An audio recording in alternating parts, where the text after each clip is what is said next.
In the city of Icon, where buildings leaned on one another like tired relatives and the roads never truly slept, there lived a woman named Zalika. Icon was not a cruel city, but it was not gentle either.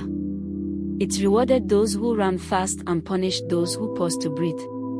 The city lights were always on, even when hearts were dark, and everyone learned early that survival was a kind of intelligence. Zalika had learned this well. She was raised in a narrow apartment above a tailor's shop, where the hum of sewing machines mixed with the arguments of couples and the laughter of children who had learned to find joy in little things. Her mother taught her how to stretch soup for 3 days. Her aunt taught her how to lower her eyes when men spoke. And the city itself taught her that a woman alone must always explain herself. From childhood, one lesson echoed louder than the rest. Marriage is shelter.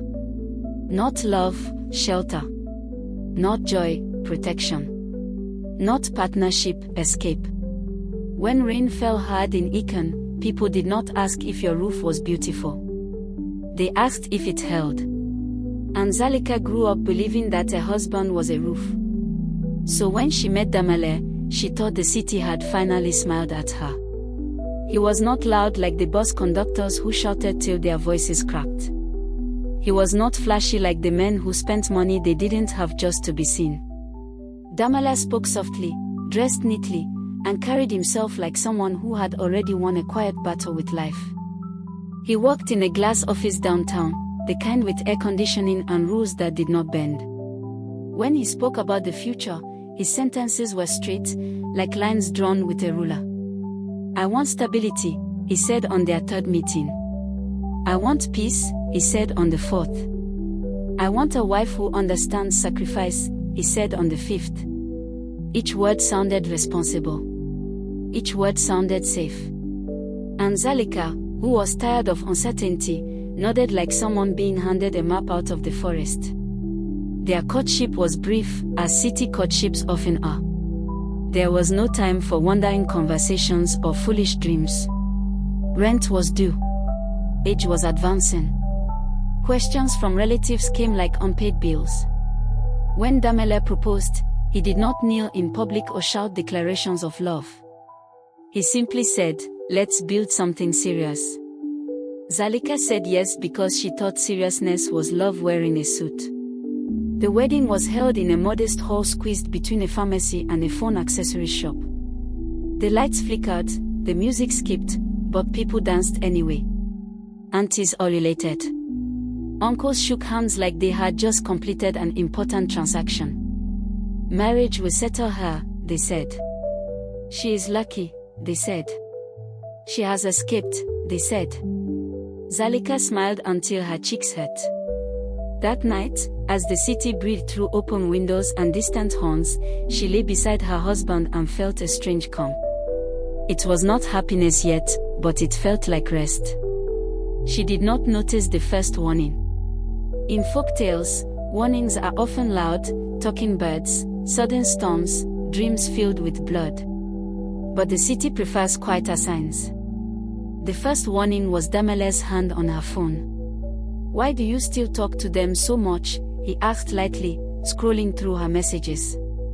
"They worry," she replied. "You're married now," he said. "You don't need too many voices." She laughed it off, the way city people laugh off discomfort. The second warning came as advice.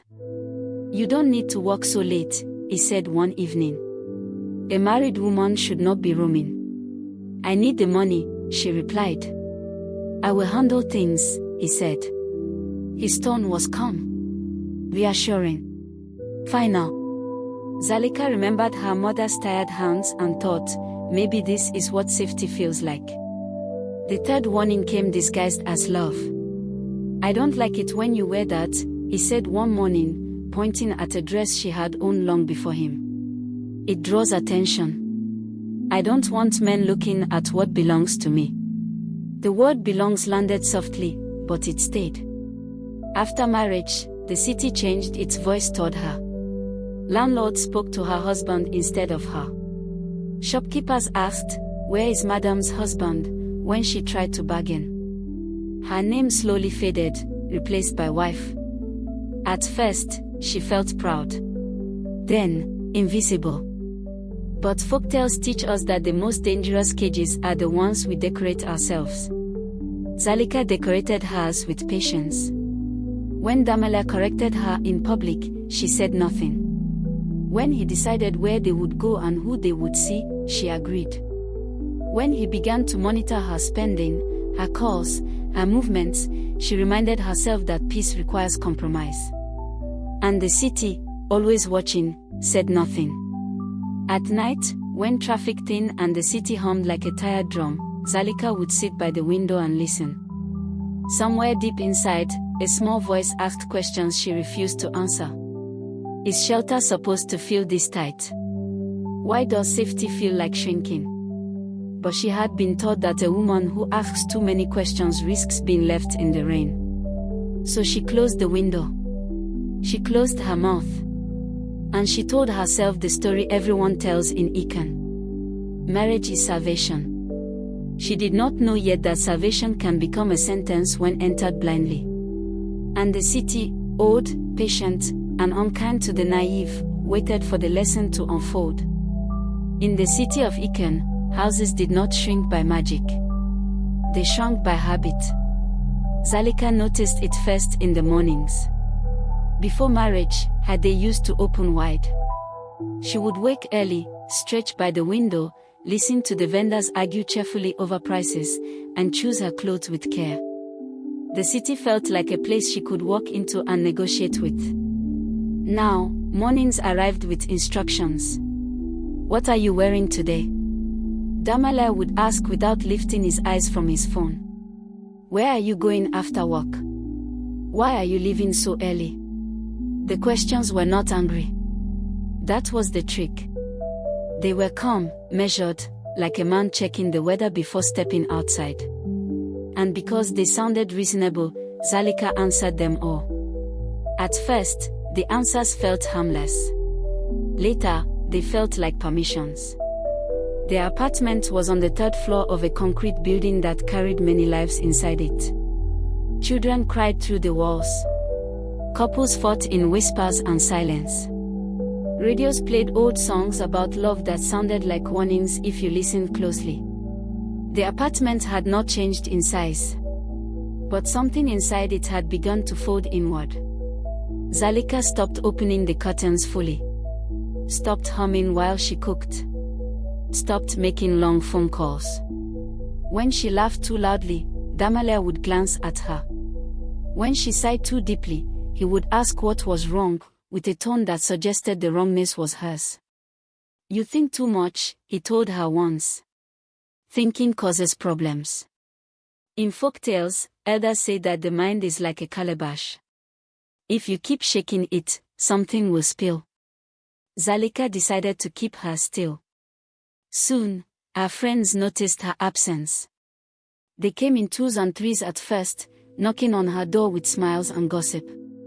Damala welcomed them politely, but his eyes never left Zalika. She has responsibilities now, he would say when they stayed too long. She is a wife. And the word wife began to sound like a gate closing. After the visit stopped, the silence grew bold. Zalika tried to fill it with work. But even that began to slip away. One evening, as the sun bled orange into the buildings, Damala announced that she should resign. I earn enough, he said. A woman's peace is at home. The city outside roared as usual, buses coughing smoke, horns shouting their impatience, but Zalika felt very far from it. I like my job, she said carefully. It keeps me useful. Damala smiled, but it was the kind of smile that does not reach the eyes. You are useful to me, he replied. That night, Zalika dreamed she was standing in a large market with no stalls. People passed her carrying baskets, calling prices, bargaining loudly, but when she tried to speak, no sound came out. She woke up sweating. The next week, she resigned. Money became another wall in the house. Damala gave her allowance like one feeds a bird, regularly, but just enough to keep it near. When she asked for more, he asked questions. Receipts became evidence. Spending became confession. Why do you need this? Didn't I just give you money last week? You must learn discipline. Discipline, in the city, is often a word used by those who already hold the keys.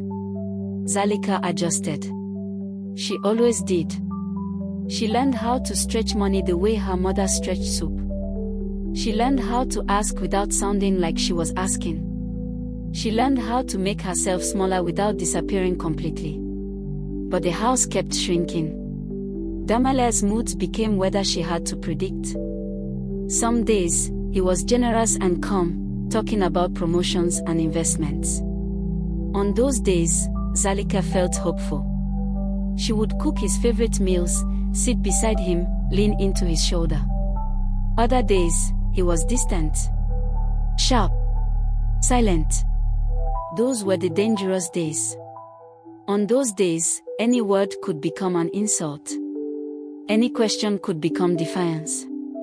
And when Zalika cried, Damale accused her of manipulation. Why do you always want to be a victim? Other women endure worse. At least I don't beat you. The city loved that sentence. It echoed in many houses, spoken by many mouths.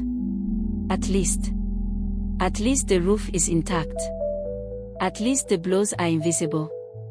At least the pain cannot be explained easily. One afternoon, Zalika tried to leave. Not forever. Just for air. She packed a small bag and told Damale she would stay with her cousin for a few days.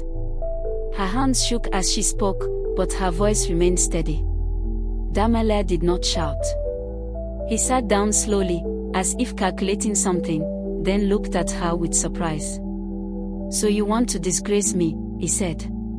So you want people to talk? I just need space, Zalika replied. I feel like I'm disappearing. Damale laughed. You are dramatic, he said. This is marriage, not a playground. He reminded her of everything he had given her. The apartment. The respect. The title of wife. And if you leave, he added softly, don't rush back. The city outside continued as usual. Somewhere, a child laughed. Somewhere, a couple argued over fuel money. Somewhere, life went on without noticing her hesitation. Zalika unpacked her bag. That night, she stood before the bathroom mirror and studied her face. It looked familiar, but distant, like a childhood friend she no longer knew how to talk to. She touched her cheek. Her eyes were tired. Her mouth no longer trusted itself to smile. In old folktales, mirrors speak truth. In the city, they only reflect what remains. Zalika leaned closer and whispered, "Who are you now?" The mirror did not answer. And for the first time since her wedding day, Zalika understood something that made her chest ache. The house was not protecting her from the city. It was hiding her from herself. But understanding, as the elders say, does not always bring escape. Sometimes, it only sharpens the pain. The city of Iken, patient and wide, waited. So did the lesson. In Iken, silence was never empty. It lived in buses when conductors stopped arguing and stared straight ahead. It lived in offices after bad news, when keyboards continued but hope paused. And it lived most comfortably inside houses where voices had learned fear. Zalika learned the grammar of silence quickly. She learned when to speak, short answers, careful tones. She learned when not to speak, during his moods, during his stories, during his long explanations of how the world worked. Soon, silence became her second skin. When neighbors greeted her, she smiled but did not linger. When relatives called, she kept conversations brief, always glancing around as if words could leave footprints. Damale did not forbid her from speaking. He simply punished her when she did. Not with blows. With disappointment. With withdrawal. With the cold efficiency of a man who knows he holds the power to approve or deny peace. In folktales, witches curse with words. In cities, men curse with moods. The apartment became a place of listening. Zalika learned to recognize the sound of Damale's key in the door. A slow turn meant a good evening. A sharp twist meant trouble.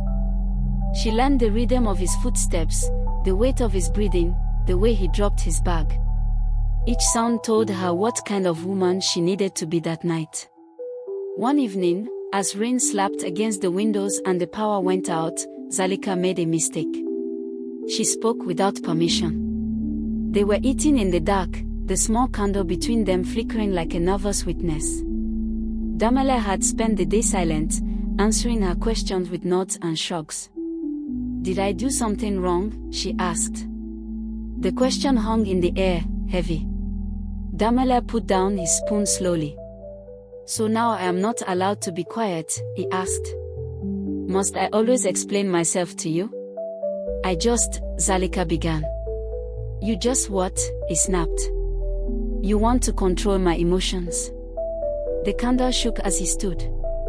Zalika shrunk back, heart pounding, but he did not touch her. He didn't need to. For the next 3 days, he did not speak to her. Not once. He ate without acknowledging her presence. Slept with his back turned. Left and returned without a word. When she tried to apologize, he ignored her as though she were a piece of furniture. The city outside moved freely, people arguing, laughing, shouting, but inside the apartment, silence ruled like a king. By the second day, Zalika felt herself unravel. She cleaned obsessively. Cooked meals he did not eat. Replayed the moment she had spoken again and again, trying to locate the exact word that had offended him. By the third day, she no longer remembered why she had asked the question at all. When Damale finally spoke, it was as if he were doing her a favor. "I hope you've learned something," he said calmly. "Peace comes from restraint." Zalika nodded. That night, she dreamed she was swallowing stones. Her mouth was full, heavy, but she kept chewing, because everyone around her insisted that this was how food tasted now. The next change came quietly. Damale began to rewrite history. If she remembered an argument, he denied it. If she recalled a promise, he claimed she misunderstood. If she cried, he told her she was imagining things. "You always exaggerate," he said. "That never happened. You are too emotional to remember clearly." Slowly, Zalika began to doubt herself. She started keeping memories to herself, unsure which ones were real. She stopped trusting her reactions, her instincts, her pain. In folktales, when a person loses their shadow, danger follows. Zalika felt hers fading. One afternoon, she met an old friend by chance at a bus stop. The woman stared at her for a moment before speaking. "You look smaller," her friend said carefully. "Are you well?" Zalika opened her mouth and closed it again. She smiled. "I'm fine," she said. The bus arrived, loud and impatient, and the moment passed. That night, Zalika stood on the balcony and watched the city breathe. Lights blinked on and off. Lives intersected briefly, then separated. She wondered how many women were standing just like her, quiet, obedient, slowly dissolving. She thought of her younger self, the girl who used to argue with conductors and laugh too loudly in public. That girl felt like a folktale now, something told about another time. Something unreal. The breaking point did not come as an explosion. It came as emptiness. One morning, Zalika woke up and felt nothing. No fear. No sadness. No hope. Just a hollow where herself used to be.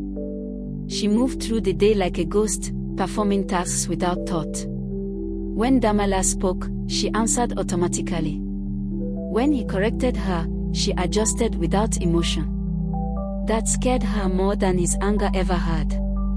Because pain meant she was still present. And numbness meant she was living without moving. That evening, as Damale slept, Zalika sat on the floor and cried silently.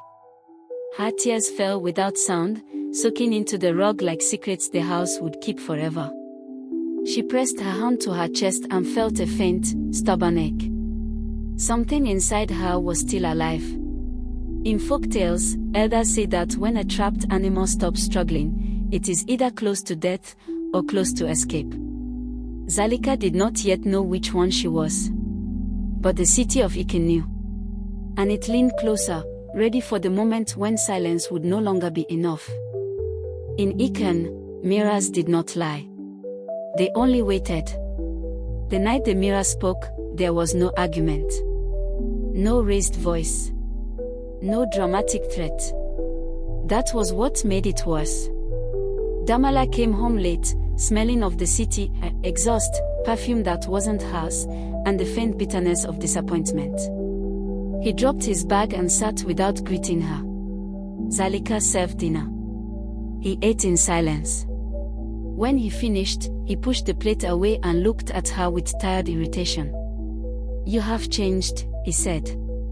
"You used to be grateful." The words struck her harder than a slap. "I am still trying," she replied softly. "Trying?" He laughed once, sharply. "Trying what?" "To make my life difficult." Something in Zalika cracked. Not loudly. Not cleanly. Just enough to let truth leak out. "I am lonely," she said. "I feel like I don't exist anymore." The room seemed to pause.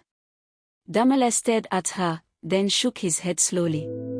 "You see," he said. "This is why women should not be given too much freedom to think. You want problems where there are none." Her chest tightened. "I am not asking for freedom," she whispered. "I am asking to be seen." That was the moment his face changed. Not to rage. To contempt. "Seen as what?" he asked. "A victim. A martyr." He stood up, towering over her, but still did not touch her. "I saved you," he continued. "From poverty. From uncertainty. From becoming nothing. And now you accuse me." Zalika felt something tear inside her, a belief she had protected for years. Saved her. The word echoed, hollow. "You didn't save me," she said before she could stop herself. "You replaced one fear with another." Silence fell like a blow. Damala's eyes hardened. "You are ungrateful," he said. "And you are lucky I am patient." Then he turned away and went to bed, leaving her standing in the middle of the room, shaking. That night, Zalika did not sleep. She sat on the bathroom floor, back against the tub, staring at the mirror across from her. The fluorescent light hummed, harsh and unforgiving. Her reflection looked older than her years. Her eyes were dull. Her shoulders curved inward. Her mouth seemed permanently braced for correction. She touched her face and felt nothing. Suddenly, memories rushed in, not gently, but like a flood breaking a dam. The job she had loved. The laughter she had lost. The bag she had once packed and unpacked. The nights she had swallowed words until they became stones. A realization formed, sharp and merciless. "If I stay, I will not survive as myself." She pressed her forehead to the mirror. "I am disappearing," she whispered. The mirror did not argue. For the first time, Zalika allowed herself to imagine the end. Not death, but erasure. Years passing in this apartment. Her voice fading completely. Her reflection becoming a stranger she would avoid meeting. She imagined being old and trying to remember who she had been before marriage, and failing. The thought broke her. She sobbed, loudly now, body folding in on itself, grief pouring out unchecked. She mourned not just her pain, but her obedience. Her silence. The years she had offered like tribute. At dawn, the city stirred. Generators coughed to life. Vendors dragged carts onto sidewalks. Another day began without asking her permission. Zalika stood up slowly. She washed her face and looked at the mirror one last time. This time, it spoke. Not with words, but with clarity. If you do not leave now, you will never leave. Her hands shook as she packed. Not carefully. Not thoroughly. Only what she could carry without convincing herself to stay. A few clothes. Her documents. The small savings she had hidden, one quiet note at a time. When Damale awoke and saw the bag, he frowned. "What is this?" he asked. "I am leaving," Zalika said. Her voice surprised her. It was calm. Flat. Final. He laughed. "You will be back," he said. "They always come back." She nodded. "Maybe," she replied.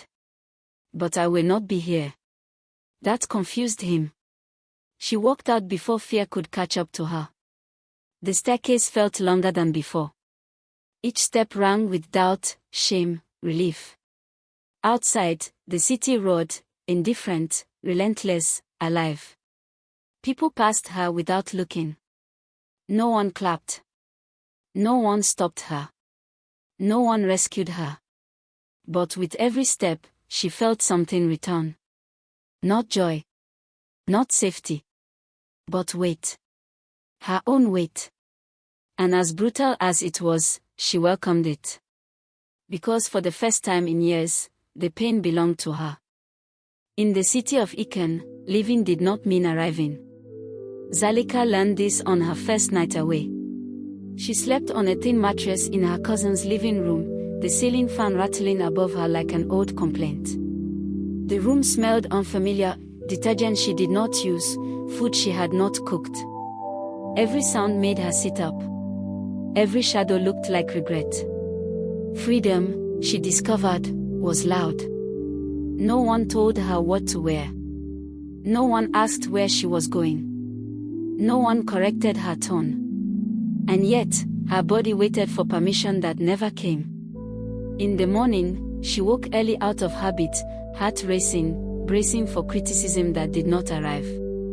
Her cousin moved around the kitchen, humming, and did not watch her the way Damala used to. "You can rest," her cousin said gently. "You look like someone who has been running for a long time."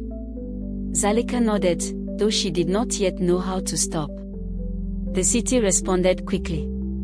By the second day, calls began to come. Damala left messages that shifted like weather. At first, come back. We should talk. Then wounded.